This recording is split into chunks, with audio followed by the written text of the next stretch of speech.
Stick around, we'll have a chat all about treble bleeds and we'll have a look at what they do to this guitar.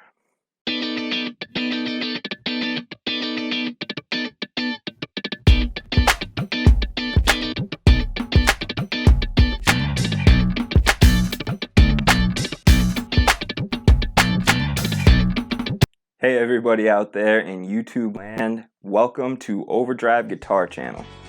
So today is going to be all about treble bleeds. We're going to talk about what a treble bleed is, how it works, how you can install one, why you might want one in the first place. We're going to talk all about it. After that, we'll get to some back-to-back sound comparisons to see exactly what they do to a Strat. So if you're not interested in the whole rundown on treble bleeds, maybe you already know, maybe you're just not interested, right? Anyways, if you want to skip over all my blabbing, all that stuff, and go right to the playing, be my guest. I'll try to put the time code right here. If I don't put the time code there, I'm gonna look kind of dumb pointing down for no reason. Whether you're gonna skip over me talking or not, please go down there, hit that like and subscribe button, and click the bell if you want to be notified of when new content like this comes out. Liking and subscribing is actually the best way to support a small channel like this. I really appreciate it. Alright, so first things first, right? What is a treble bleed? Well, a treble bleed is just basically a simple circuit that is a high pass filter that goes right on the volume pot in your guitar, goes right on the volume pot on your guitar. I like to think of a high pass filter more like a bass cut. So you can think of it more like as you turn the volume down, it gets rid of that muddiness that you usually get. In reality, you're really losing treble faster than you're losing bass as you turn the volume down. That's kind of in a nutshell why you kind of get muddy without one of these, so that's what this is for. So this is what a simple treble bleed might look like. I realize the camera might not focus on that, so I'm sure I'll have some graphics up on the screen. So if you install one of these simple little circuits on the volume pot of your guitar, basically you can turn your volume down and you won't lose treble.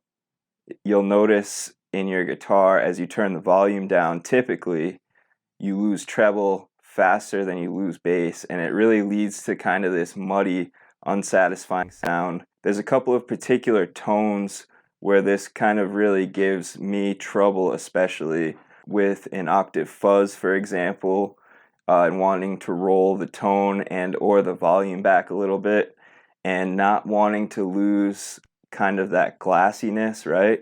We want that nice glassy top end, but we might want to roll that volume down a little. That's how we get those beautiful clean sounds, those Hendrixy clean sounds out of like a fuzz face, right?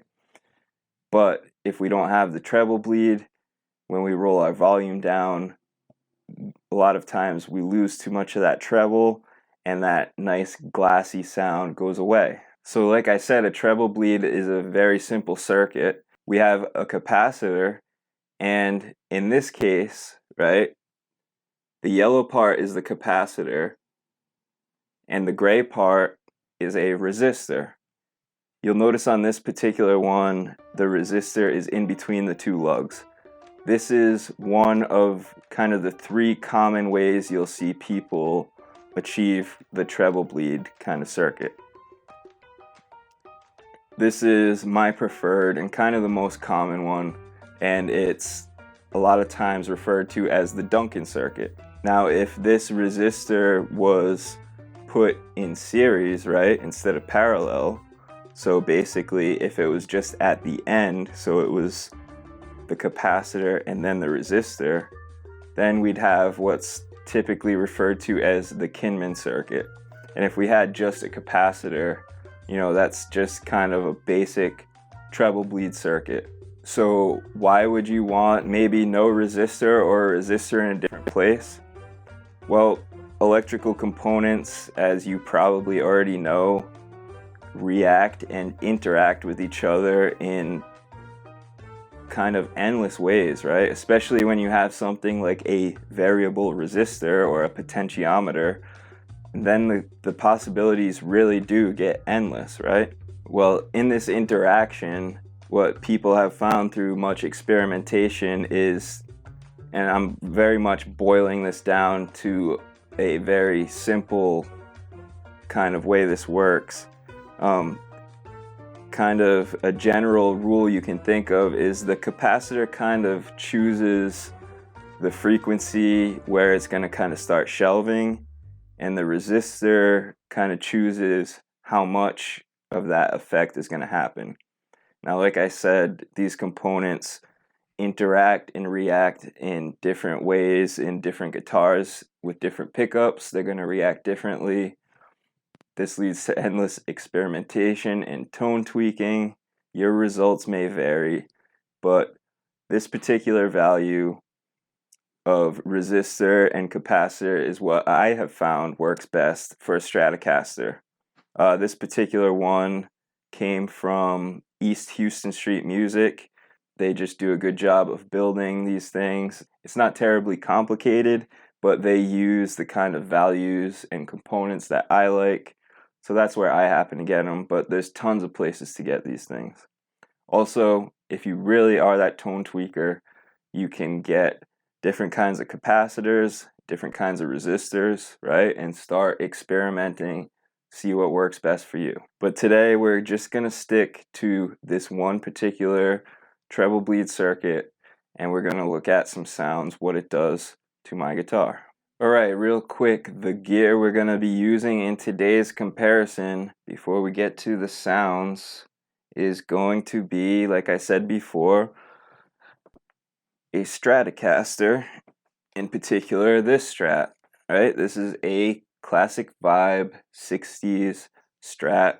If you follow the channel, you would have seen this is a very recent purchase of mine.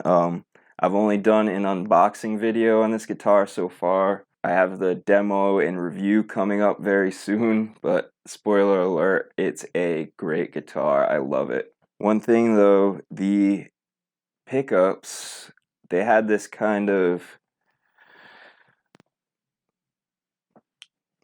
presence, a real high top end presence that I really wasn't enjoying. It was just bringing out too much finger noise and stuff. But they really were good pickups. They really surprised me, but I'll save all of that for my review.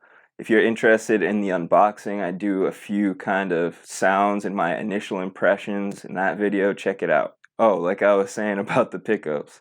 So I did replace the pickups, and I haven't released the review video, but the review was done before I changed the pickups, obviously.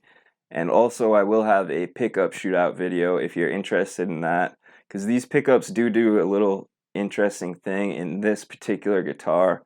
I think because of the body wood. Once again, I'll get into that in that video. We've kind of got enough to get to in this one already. So like 99% of my videos, right, all tones will be through the Boss Katana 100 Mark II. If I use any pedals, I'll put them up in the corner of the screen as usual. I'm pretty sure all effects are going to be internal today. And as usual, if I missed anything, you can always look in the description down below. I always list all of the gear that I use, even like the cord I use to record in stereo from the Katana. All of it, it's down in the description if you're interested. Also, like I said, we're looking at a very reactive and interactive type of thing, right? A circuit in the guitar with our electronics, with kind of endlessly variable resistors. So I will do my best to put the settings of the guitar up on the screen also, right? Where my volume is rolled back to, if I have the tone rolled back, etc. Hopefully I talked enough now. Let's get to some sounds. Now, after I do some comparisons, which, as I mentioned before, these comparisons are mostly going to be in the areas where I find treble bleeds most useful. Octave fuzz, kind of that edge of breakup, tones like that. So I'll do kind of a few different tones, right? A few different styles. We'll take a look at it. I'll edit all that and watch it, and I'll come back and film the end of the video, and I'll give a conclusion. Although I'm not really sure my conclusion is very important. This video is more for you guys to draw a conclusion. Although in part there was a little bit of selfishness behind this video, right? I get to compare my guitar before and after this mod to really be sure if I want it or not. It's a little tip, right? I say it all the time. One of the most powerful tools we have is the ability to record ourselves so easily. It's a great practice tool and a great tool if we're unsure about modifications. Alright, I've really done enough talking now. Let's get to some sounds.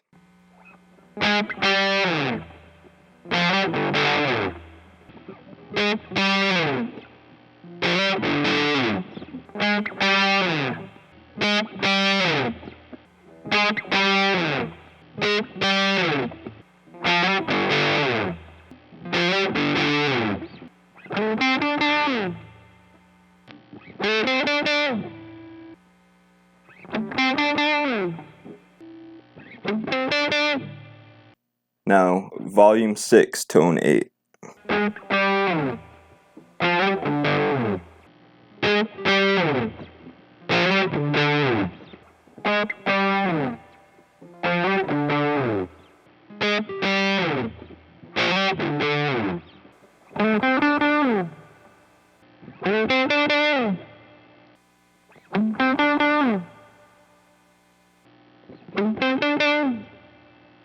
Volume 3.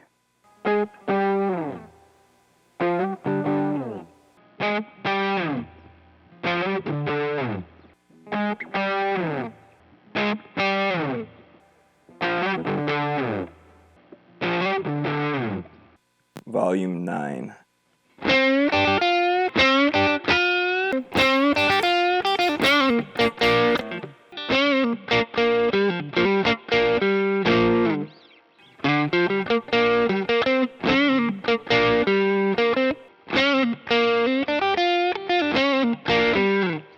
Volume 7.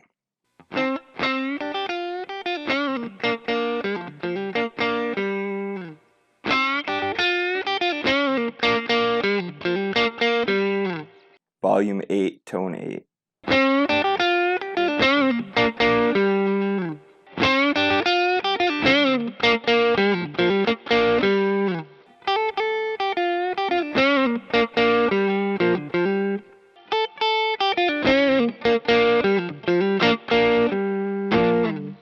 Eight and 8.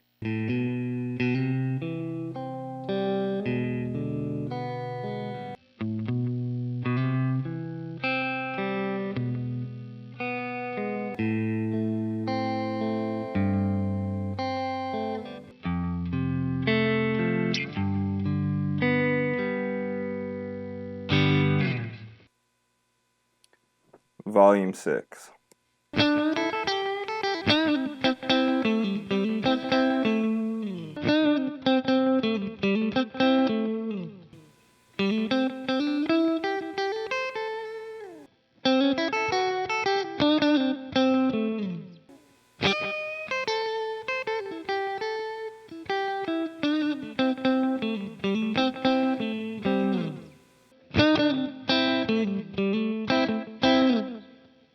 Volume 8.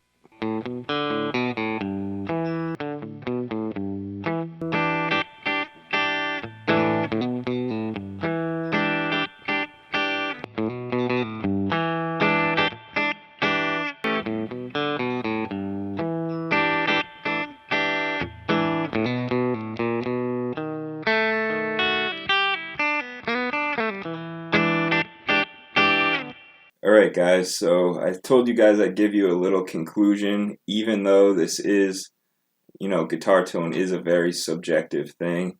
You can hear it yourself, and this is of course better with headphones. I'm sure you could hear it, especially as the volume got rolled down more and more.